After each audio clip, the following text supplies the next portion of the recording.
berbagai upaya untuk menggunakan Sirekap di dalam membenarkan terhadap apa yang menjadi konspirasi dan kejahatan pemilu yang dilakukan secara sengaja demi memperpanjang kekuasaan melalui abuse of power dari Presiden Jokowi itu betul-betul dilakukan menggunakan instrumen kekerasan yang dilakukan oleh ABRI dengan sumber daya yang tidak terbatas. Saat ini pun juga sama dilakukan oleh instrumen negara yang seharusnya netral dengan sumber-sumber daya dari negara, sehingga Sirekap itu hanya menjadi salah satu instrumen yang dipergunakan untuk itu melalui Vicon yang ternyata itu bisa diintercept, dan kemudian yang kedua melakukan rekapitulasi secara berjenjang yang ternyata di KPU tidak ada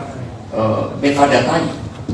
Bagaimana suatu peristiwa yang sangat penting sebagai cermin dari kedaulatan rakyat itu ternyata metadata tidak ada, sehingga berbagai upaya untuk menggunakan Sirekap di dalam membenarkan terhadap apa yang menjadi konspirasi dan kejahatan pemilu yang dilakukan secara sengaja demi memperpanjang kekuasaan melalui abuse of power dari Presiden Jokowi itu betul-betul dilakukan.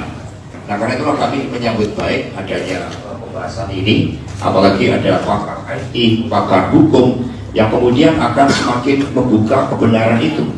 Jadi materi nanti saya sampaikan secara lengkap terkait dengan kecurangan dari hulu ke hilir yang sudah tidak terbantahkan lagi, meskipun kita tahu ketika suatu kejahatan pemilu dirancang, kejahatan demokrasi dirancang, itu memang tanpa bukti.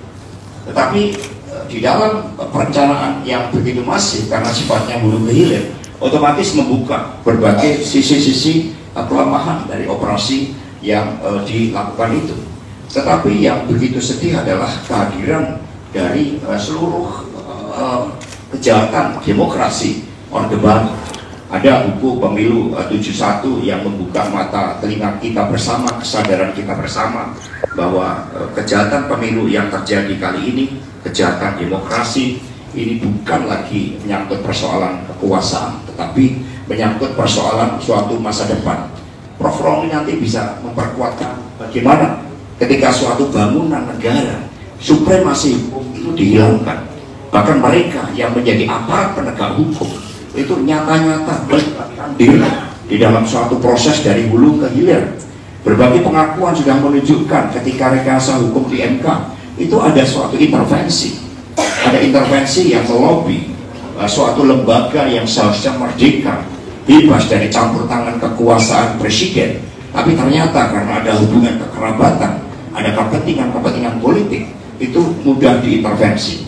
Apa yang disampaikan Prof. Mahfud saat itu, beliau sudah menyatakan, memerintahkan kepada KPK agar Wakil Menteri Hukum dan HAM itu untuk segera ditangkap karena merupakan bagian yang akan membuka mata rantai rekayasa hukum yang ada di MK itu. Tetapi ada intervensi dari kekuasaan, itulah yang menjadi salah satu motif mengapa Prof. Mahfud akhirnya mengundurkan diri, karena tidak lagi ada suatu nilai-nilai idealisme yang bisa dijaga ketika bangunan negara ini sengaja dirontokkan oleh ambisi kekuasaan dan hukum tidak lagi menjadi lambang supremasi. Maka saya ingin sekedar, karena bahan-bahannya sudah lengkap, saya ingin sekedar menutup dengan suatu pesan yang sangat baik dari seorang budayawan Jerman, Johann Wolfgang von Goethe, yang mengatakan saat roda dan pengemban kekuasaan tak lagi menaati jalur demokrasi, maka rakyat yang berdaulat harus bangkit berintervensi untuk tegaknya demokrasi.